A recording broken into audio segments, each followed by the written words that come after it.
Okay, looks like we're good. So, all right, thanks again for agreeing to come on and chat with me. So, I guess we'll get started if you'll just introduce yourself and kind of give a little information about where you're from. Sure. Thanks for having me. My name is Lisa Valinsky, and I write at lisavalinsky.com. I write a blog about simple living and local food. I live in Connecticut with my husband, our young daughter, who's almost one, and our dog, Maple.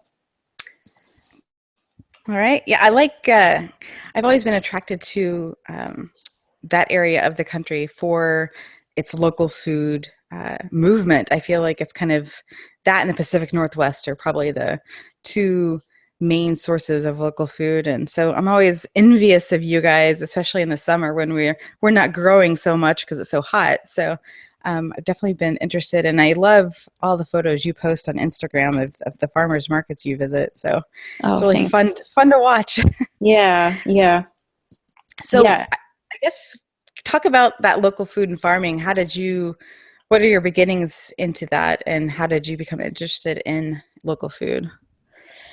I would say it started in college. I was a vegetarian, trying some vegan food and really into cooking. And I decided the summer before my senior year to stay up at school. This was in upstate New York and spend the summer. I got a waitressing job that was part time and I needed something else. And I was at the town's farmer's market and there was a small sign at a little organic farm stand and they said they needed help for the summer. And I approached them and got the position, and that pretty much jump started my interest in local food. I spent 3 days a week on this farm. It was organic, but this was back in the year 2000. So the certified organic movement was just starting. And Yes. yeah, they practiced organically and grew all kinds of veggies and apples and berries, and they had chickens for eggs. And yeah, really, weeded, harvested, just got right into it and loved it. Just loved learning where food came from, and I learned about the politics behind a lot of it. And yeah, that's where it started. Yeah, I you mentioned the year 2000, and back when I was in college, I was in a little environmental group, and that was the first time I had heard about organic as well. And I definitely was interested in the environment up to that, but I didn't know anything about organic, about the food that where it came from, factory farms, any of that, until that group. And I remember trying to talk to people about organic food on campus, and you know, it was definitely like, what? I mean, Hmm. what do you mean? Is it okay to eat? Is it, you know, it was hard to explain to people what it was, and even finding any organic food in the supermarket was so hard to find back then. And it's just amazing 16 years later, how it's changed so much. Yeah. So, Yeah. I remember my college had, like, on the hot food bar stand, it wasn't local, but they'd have kale. And it was so sad looking. It would just be overcooked and wilted, and people oh didn't man. really eat it. And now kale's this big thing. And it's just funny to think back to that time. Yeah. So it sounds like you had a lot of jobs on this particular farm. Was there anything that you particularly loved? Like, what was your favorite part? On this farm, um, I think working the farmers market. So this farm was a small organic farm, and yeah, I'd work a few days a week out in the fields, and then I'd try to work the farmers market in Saratoga Springs on Saturdays. But from there, a few years later, I got a job working with kids at another farm called Hawthorne Valley, and that's a certified organic and biodynamic farm, also in upstate New York, about an hour away. And I ended up working at this particular place on and off for many years, actually. Just kept going back. It reeled you in and you loved it. Yeah, yeah, really, just, So yeah. I guess what when you were working at these farms, what um, catapulted you into learning more about the local farm and local food movement and interacting with your customers? And how did they help you want to know more and to see this thing through a little bit further? Yeah, I think the main thing for me in all of it was the education piece and teaching people. Part of it is teaching people where their food comes from, but also teaching people about different foods. So, um, I grew up knowing about butternut squash, maybe acorn squash, but now I know about all kinds of squash. So just educating people that there's so many different foods we can try, and they all taste different. They'll, all kinds of heirloom tomatoes. That to me is really exciting. Just the variety and exposing ourselves to foods that aren't commonly found in the supermarket, but that are in time they are becoming more mainstream. I feel like so. Yeah, I think the education piece. Did you get a lot of people that were hesitant to try new things without knowing how to cook them? Were you able to tell them how to, maybe roast the vegetables or cook them up in a particular way? Yeah, it was something I had to learn too. So, any of these jobs I've had where I've worked on farms, usually you get sent home with a bunch of food at the end of the day. And I learned through trial and error. So, yeah, a lot of Yeah. roasting vegetables and steaming things. And that was nice too, was just feeling like I actually could explain to people what to do with them and not just, when I was in college, I'd ask the farmer because I wasn't cooking so much. Um, and yeah, just being able to teach people what to do with this stuff so they'd actually go home and use it. Yeah. I have you heard of kashaw squash before? I haven't. It's a big green and white striped gourd, and well, I call it a gourd. It's not really a gourd; it is a squash. And but I remember seeing it for sale at in big garden centers, and I would decorate my house with it for in October and November. And I didn't realize it was edible until I saw it at a farmer's market. And Oh, the I was so cool because I saw it and I was like, "Oh, this is awesome!" And he's like, "Oh, it is the best squash. You can roast it and you can put it in smoothies. You can do so much with it." And it was really good. And you could even make, your typical zucchini bread, that kind of thing, if you slice it up. So I thought that was pretty cool to see something that, might be mainstream out there and that people probably really don't know the name of and how to even do anything with it, that it's even you can even actually cook with it. So that was probably yeah. one of the cool things for me, was being able to talk to someone at the farmers market and actually they actually knew what to do with it. Hmm. And so I've tried to grow it and I haven't had any success, but Oh, the squash bugs like to get my plants. So yeah, yeah. so from those particular jobs, how have that translated to other jobs in your life and starting your blog? Because your blog is about local food and um, farming and simple living. How has that influenced you? Yeah, I guess,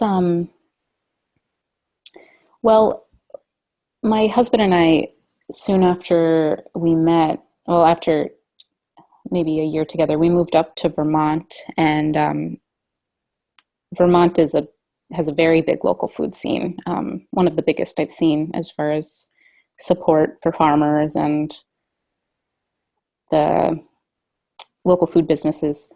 And we moved up there really thinking we were going to live off the land and buy a little place and garden and homestead. And that's when I started my blog, was to write all of our stories from up there, from hiking stories to I learned how to sprout my own seeds in my kitchen, and we got a winter CSA share that I documented. That was really the start of my blog. Um, and things turned when we got through a winter and it was incredibly cold, and we were pretty far from family, and decided, this is a great place to visit, but I don't think we want to live here for the long haul. So we moved, and out of all places, we wound up in New York City, where we had friends and family and some connections, and had a sublet that we were able to live in for a while.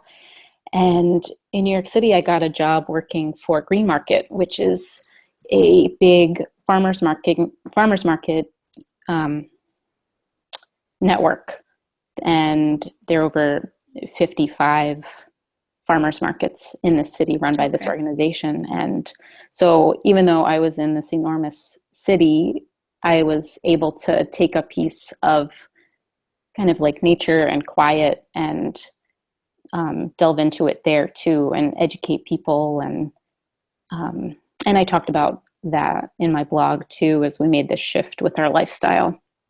But I tried to um, keep things in my life as consistent as I could, and it was a really incredible opportunity.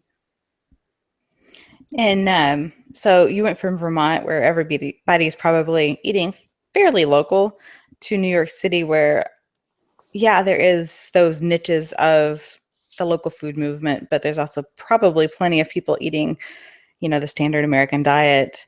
Um, were you still kind of preaching to the choir, or were you actually able to reach out and talk to other people about organic food and growing your own food, or was it a lot more difficult? I think it was kind of a mix. There were a lot of people who already believed in the local food movement and supporting local farmers. But a big push in that job was reaching people who were on food stamps, actually, and showing them how they could use their food stamps to buy food at the market and find affordable food at the market, which Mhm.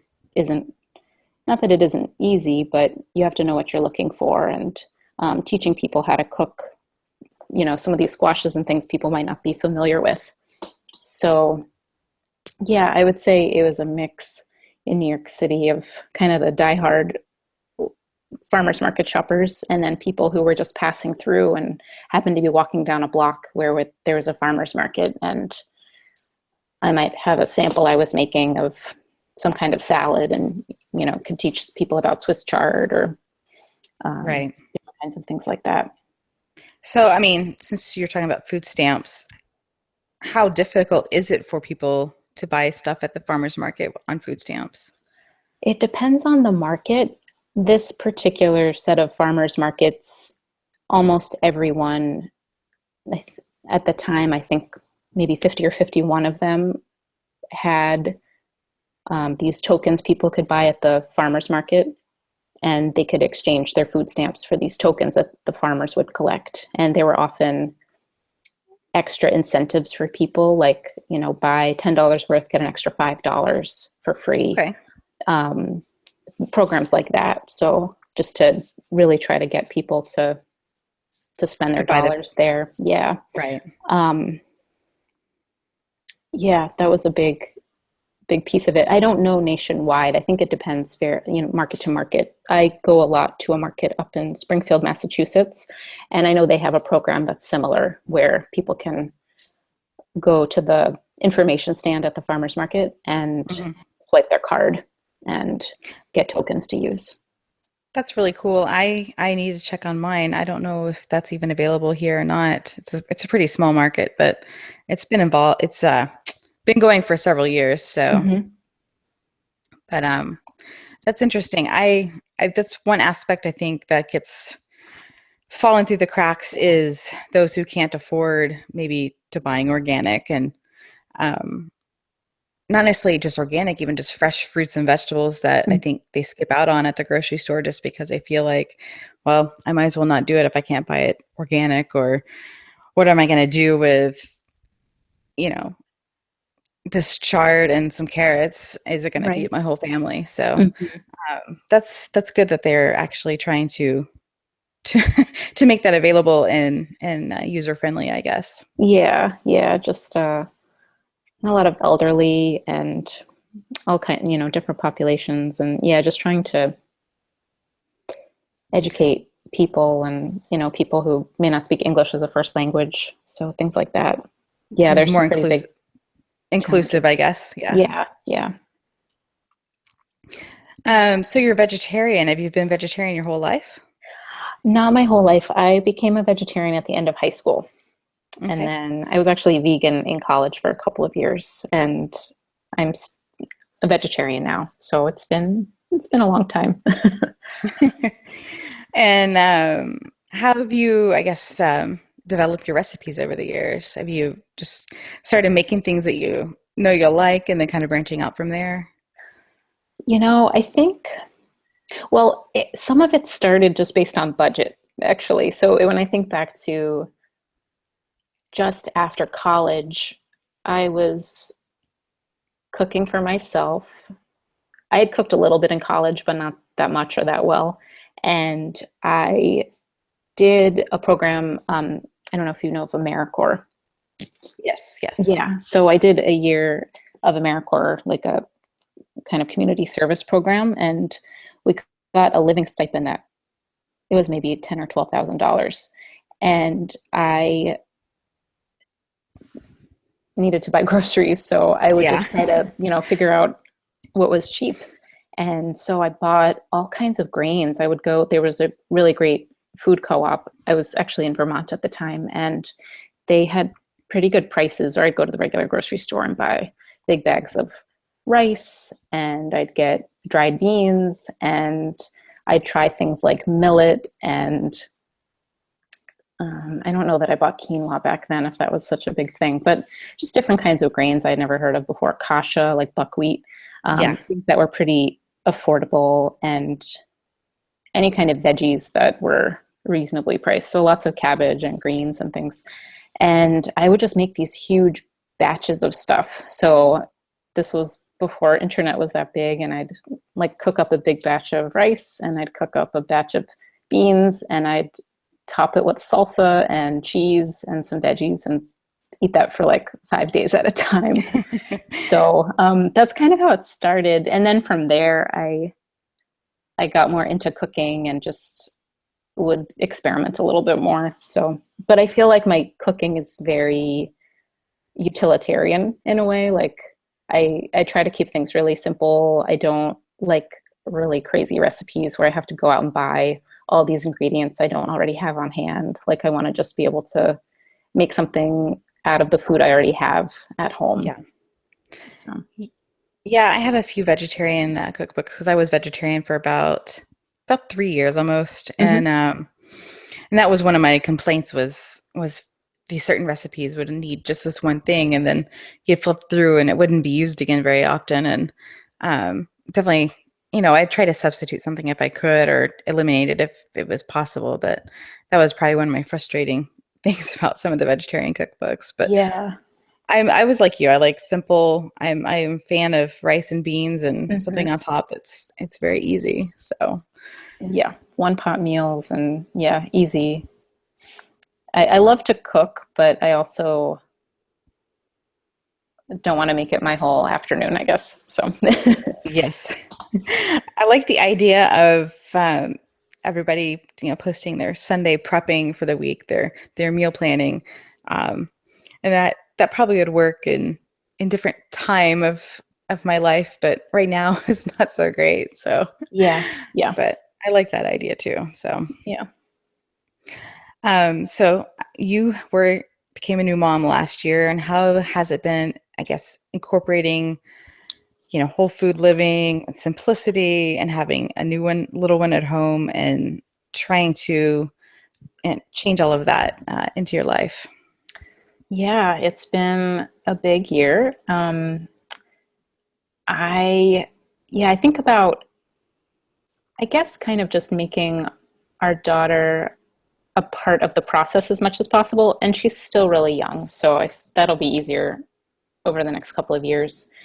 But even yesterday, we went apple picking, and we just went to a local farm and went out and brought our daughter. And, she was reaching for apples, and my husband helped her pick one. And it's just a small thing, but, we got home and I made sure to give her that apple with her dinner. just even like to start some of the like, The food association. yeah, and that we can like grow our own food or cook our food and how it gets from, seed to table. But yeah, I to be honest, I did a lot of jarred baby food the first 2 months because I am doing the stay-at-home mom thing for right now, which has been great. But I couldn't, I tried making baby food and got really overwhelmed by it. And I just would go out and buy stuff unless I had things that I had already made that she would be able to eat. But Hmm. once she was able to eat more solids that she could chew on, now, yeah, I'm really into just foods as much as possible. So, um, if we're having quinoa and beans and spinach, she's going to have that too. And it's just really fun to watch. And I'm just trying to think of ways to get her involved in cooking. Right now, that's basically just giving her pots and What? pans to play with. And, Yeah, yeah. but yeah, it's fun. I think you're going to see for at least in the next year, especially that it'll be definitely a lot more fun and exploratory. Definitely finding that Hmm. with mine is, and he's not necessarily wanting to eat the things he picks, but he has fun going out to see the tomato or the peppers and carrying. Like I picked an okra yesterday, and he wanted to carry it, so that was fun. Now Yeah. eating it is a different story. Yeah. He's in the toddler phase of being picky, so Right. um, Yeah. Right now, I'm getting as many types of foods as I can in because I'm sure that'll change over the next year or two. yeah, I'm definitely envious of the people I see where their toddlers and kids are eating like eating the squash and the corn and these great things. I'm like, how do you do that? I've Yeah. tried. So Yeah. you also had a community garden plot this summer, and how did that go in the beginning versus what in the reality at the end? Yeah. So it's now I can look back and laugh at it. I was pretty hard on myself at the time. So I did some research in the spring about community gardens. We live in an apartment and have a patio that doesn't get great sun. So at first I thought, oh, we can just do some potted tomatoes and basil, keep it really easy. And then I found out our town has a community garden plot. And right before sending the check, I said to my husband, maybe we shouldn't do this. I don't know if this is a good idea. And he was like, no, let's just do it. Let's try it. We'll see what happens. And I had envisioned like our baby sitting like on a blanket in the garden and I'm busy weeding. It's Right. like an idealist view, yeah. So we get our plot. The summer was we live in Connecticut and it's usually in the 80s in the summer, but for it was in the 90s most of the summer here. And this plot is great. It's on a really beautiful historic farm, but it gets direct sunlight all day, which is great, but it's really hot. So Hmm. even the first day we went to this nursery and we picked out transplants and seeds and we get to our plot and it's swelteringly hot and we have the baby with us and it was just like mad rush. Like I was envisioning like, oh, well, like, you know, just get all the weeds out, till it, whatever we need to do, and clear it first. And then we just stuck everything in the ground. It was like mad rush to plant the garden. So we planted everything in weeds. It just, yeah, I had high hopes. And within a week, the weeds just got out of control. It happened really quickly. And we were pretty into it the first month or two. We would go a couple times a week and go and garden, water it, and try to weed as much as possible. Go really early in the morning, like 6:30, before it got too hot. But it was just really hard to keep up with. So I had high hopes, but in the end, a bunch of stuff died. But we did get, we got a lot of Swiss chard in the beginning. We were able to freeze tomato sauce that we made from our tomatoes, Oh, and we that's good. had basil. Yeah, so in the end, we had some stuff come out of it, but it was uh, it was pretty hard with a new baby and the heat of the summer. So I don't know how you do it in Texas. It must get really hot in the summer. It does. It's pretty brutal, and sometimes I just like, why am I out here right now? Hmm. But things have to get done, and I'm just like, if I want anything, it has to be worked. So, and yeah, definitely something I've had struggles with myself. Last summer, we did not, our garden was weeds. So there was a few things planted in the spring of 2015, but whatever was planted was what survived, and nothing else got planted or managed for the summer. So don't Hmm. feel bad. It's a hard thing, trying to have a baby and juggle that. And I definitely, the people with multiple kids, I guess they've learned their lessons a few times that they know how to do to balance it all. But Yeah. it's a challenge. So Yeah. And I know next summer we'll go back to the pots for, some potted tomatoes and herbs and keep it really simple because and just keep it in the backyard. yeah, Yeah, that was the other hard part was having to drive to the plot was right. just an added challenge. Yeah. So Um, so you're gonna do pots for next summer. Do you think you'll go back to a community garden in the future?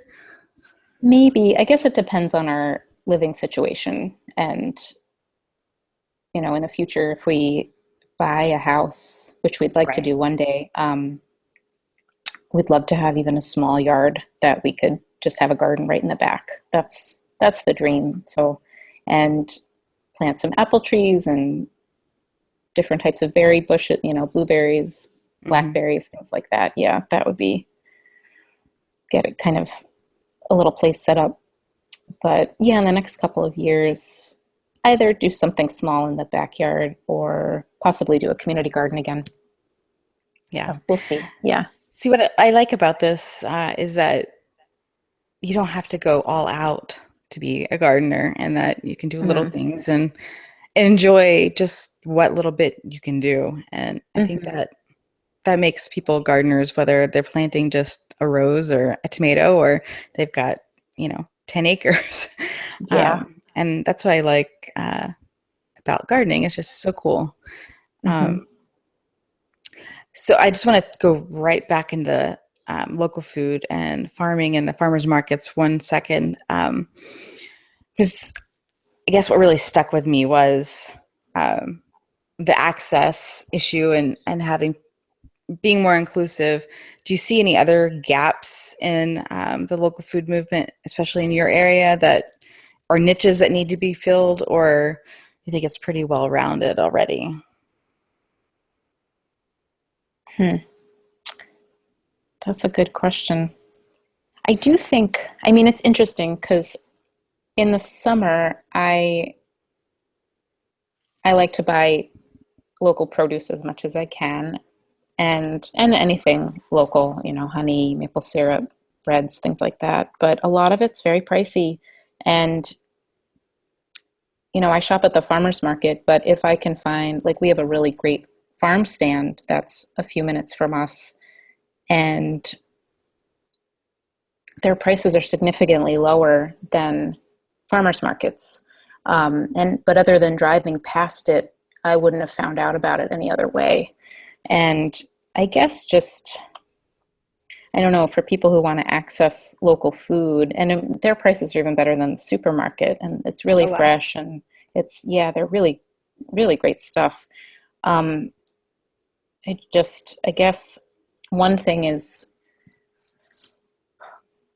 communication or getting the word out to people who are Hmm. looking for cheaper food options and don't feel like, oh, well, I can't afford the stuff at the farmer's market, so I guess I can't afford local food or organic food, things like that. But also, we live in a really rural area, and I don't know if there are people who don't have cars or just aren't as mobile. We can get in our car and go drive up to the farmer's market, but for somebody who is doesn't have a car, um, It's a Yeah, I would just challenge. think that, yeah, that's a challenge too. I know that's a big problem in a lot of cities, but we're not really, we're about half an hour from Hartford, Connecticut, and half an hour from Springfield, Massachusetts. And yeah, there, I imagine there are some food deserts there with just people not even able to get things besides food at the gas station or convenience Right. stores. So I know that's a common problem all over.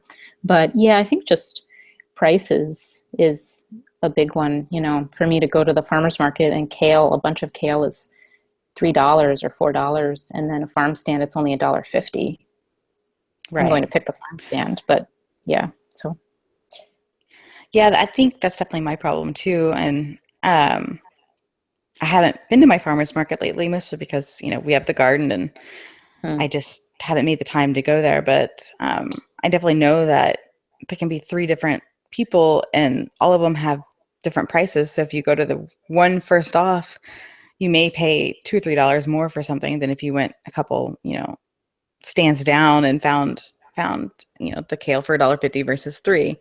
Um, hmm, and I guess part of that also is, I'm always curious, like, okay, what really goes on at the farm and what are their practices? And you can only know that by be talking to these people constantly, or if you happen to be allowed to visit, I suppose, too. Um, yeah. I think that's one thing I've also been skeptical about with, like, eggs, especially, is are you really free range or, this or that, or, um, Oh, I know, right? I've wondered that too. Or are you not buying these at the supermarket and just selling right. them as local eggs? I don't know for sure. Yeah, Yep. that we talked a lot about that in New York City, just transparency and Green Market, who I had worked for, they do farm inspections, and they had a whole team of people who every couple of years would go visit farms to make sure that they were growing what they said they were growing and would check their invoices and seed records, and that gave customers a lot more confidence in what they were buying. Right. But that's not common, I don't think, and it's not the case everywhere. So, right, that's also why I like buying from some of the farm stands I found, is because I can drive down the driveway and see their big gardens in the back Right. and just It's have a little more more, faith that it's their stuff and that they're right. growing it, you know, maybe not organically, but it's probably not being, loaded down with chemicals to be shipped across the country.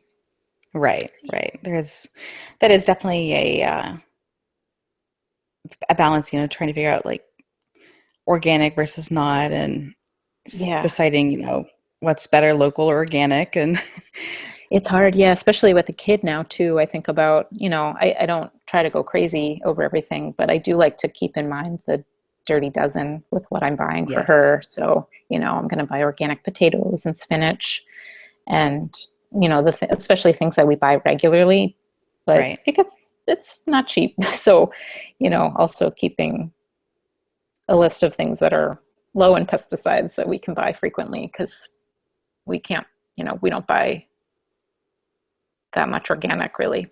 right, yeah, So, yeah. yes, I totally understand. So, I guess we'll just wrap up if you can tell people where they can find you. You've been doing a whole lot of great blog posts in the last several months about simple living, and farmers markets, and you have a great newsletter too that I really like that you put out. You can tell people where to find all of that and where to follow you. Sure. Yeah. You can find me at lisavolinsky.com. It's V is in Victor, ALINSKY.